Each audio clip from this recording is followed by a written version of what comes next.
I lived in one house right here on Sheridan Avenue, right down the street, with my mother, her brother, my grandparents, and my great-grandmother.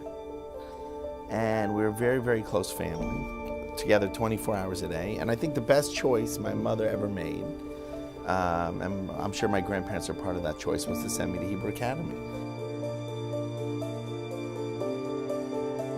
I'm grateful because it was the best education a Jewish kid could get, is going to Hebrew Academy. And I was very proud of it, and it grounded me. My favorite class, I think it was when I got to junior high school, was Gemara, was Baba Metzia. And you know, it's funny because when you're a kid, you take math, you're like, well, how are you gonna use this later in life? Or how, you know?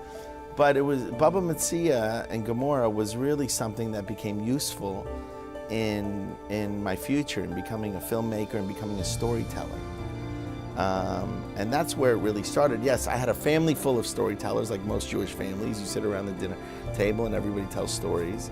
But the real stories that you kind of dove into and dissected and understood, and the law and all that was my Gemara class, which Shragi Gross was my teacher, and it was really my favorite class of all time. And looking back and thinking about it, that's really what prepared me for my future, I would say, is not only the great education here at Hebrew Academy, but it was that specific class, because that class was really stories, about great stories. All the classes here were just incredible, because the tradition of learning through stories is really what I love about Judaism and the customs. I'm very proud to be an alumni of Hebrew Academy. I take on all the responsibilities. What I really, truly understand is the importance of a mentor. Teachers are so important to students. I was very blessed, I think, as a young kid, because I was here when Rabbi Alexander Gross was here. And I think it starts from the top. He had so much love and so much passion for the students, for the school, for the yeshiva, for the teachers here, that it trickled down. It made the teachers better, it made the students enthusiastic about learning. They felt safe, they felt loved, they felt protected. And I remember waking up every day and being so excited to go to school as a kid. And that's a great feeling. It's like waking up and loving your job. When Rabbi Gross moved on, I was kind of rejecting it a little bit. And what I would do is, I wouldn't wear my tzitzis one day, or I let my hair grow really long. And instead of wearing a yarmulke, I'd wear a cowboy hat. And I thought, the rules didn't apply to me. And that's when I got into some run-ins with Rabbi Haber. And Rabbi Ratner, who was one of my teachers, kind of, I think, said to Rabbi Haber, I got this. Let me handle this.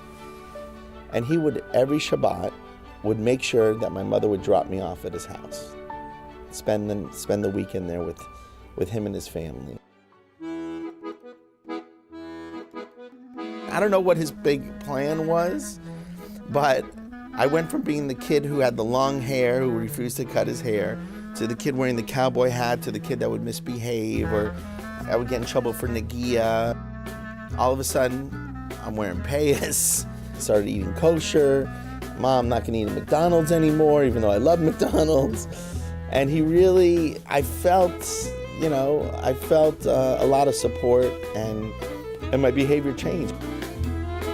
The teachers here, without really knowing it, they really had a huge impact on my life.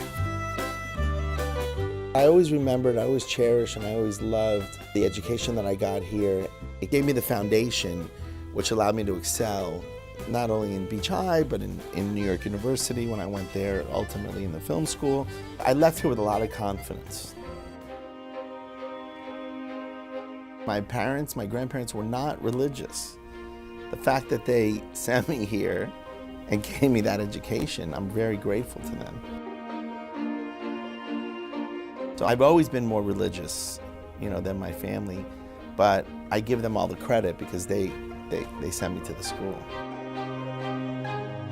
To be honored by a school that you spent your youth, and it felt really great. And seeing some familiar faces like Rabbi Ratner still here.